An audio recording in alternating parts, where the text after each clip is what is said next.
Joe, what was it like to sit down at the table with Elvis and you read about how gorgeous he was and how the pictures didn't do him any justice, the movies didn't do him justice. What was it like to sit down with him after all those years? Did you still go every time you had dinner with him, or did you get used to his looks, or were they something else? I thought she had lockjaw. I had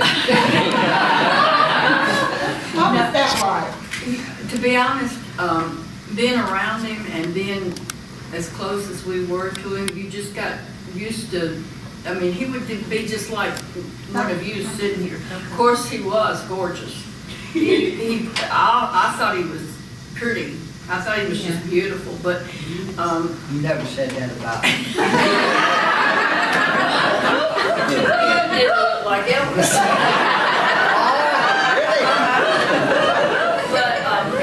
He's trying. And I can understand how it would be hard for anybody to realize, I mean, you just being in the room with him, I mean, you knew, you felt it. He had that about him, but he made you feel so comfortable.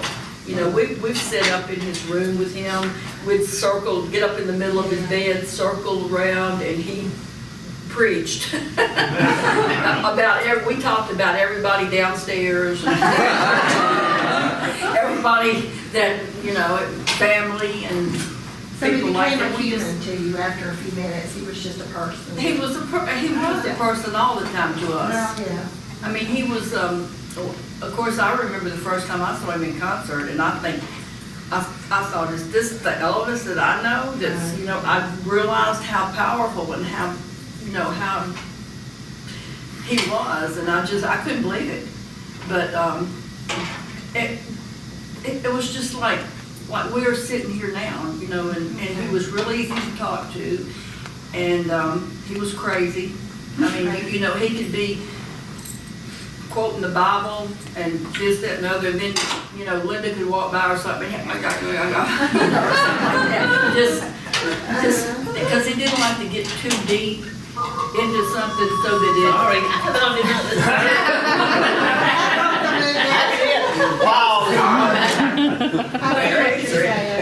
But he did. He made you, you know, he made you comfortable, and it just, and of course, like, I had met him when I was like 13 or 14. I was going with Billy, and I just grew up around him, you know, and it was just natural to me. Yeah. And you saw him when Hollywood makeup on and. Oh, yeah. And every way, yeah. He looked as good without any makeup as he did with makeup. Yeah. And most of the time we saw him, except during the movie days, because I got to go back and forth during in the 60s, in the early 60s, during all the movie days. And he would come home with makeup and that turban. I mean, he loved that turban, and it was like that. He would get into the character, but he looked, he was just a God-given, you know, he just was that way. And I don't know how anybody could not think he looked good. He did. He looked.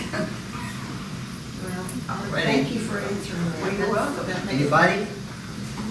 That's right. Go ahead. I want to know if y'all knew, or when you knew, when he was young, when did it become apparent that he was going to be a star? You know, I've heard that he sang a little bit in school, and then I've heard, like it just seems like, did he just transition to that next phase of his life? And he always seemed so comfortable being a star, like just, but yet he came from such humble beginnings. How did you make that very first step? Yeah, and did y'all know it? Did you know he was, when you were a kid, did you think, oh my goodness, he's pretty cool? Or was I always thought it was cool anyway, you know, because I grew up, you know, in that. But as far as thinking he was going to become a star, the first record he made, you know, which was for his mama and all, and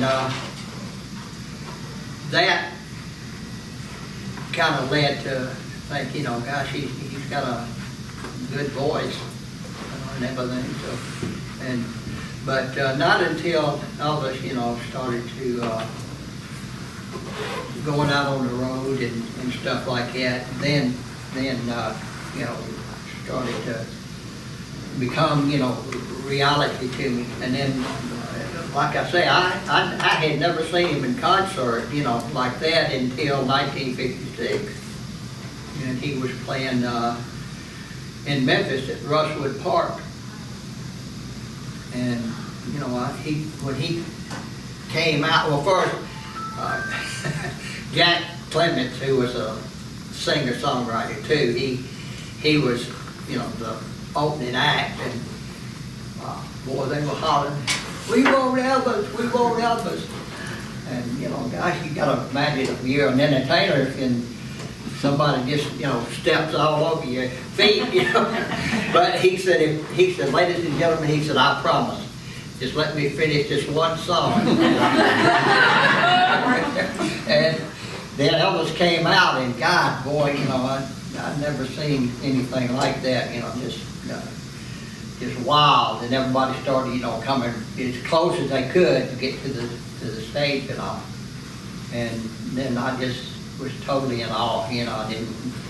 I thought, like, all these girls going crazy, you know. But it was exciting. It was the first time I saw him. It just, you know, I thought, God, you know. But of course you restrained yourself. Oh, yeah. Oh,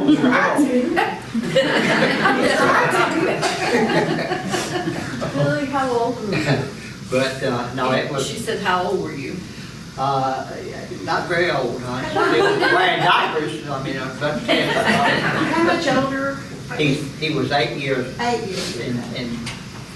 in age differences. Okay.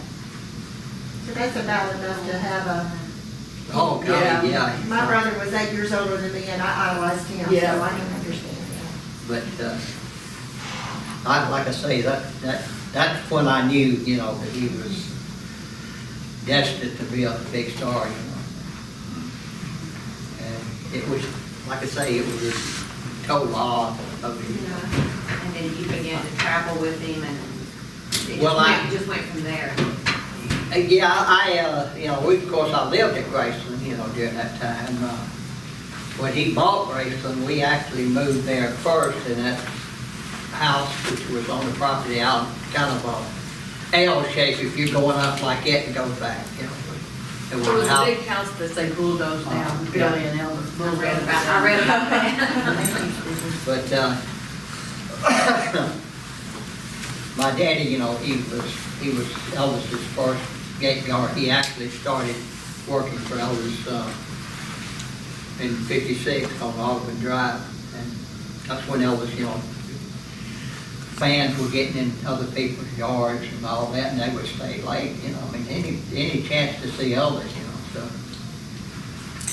He hired Daddy as a gate guard. His daddy was, his Aunt Gladys's brother. Yeah. His name was Travis.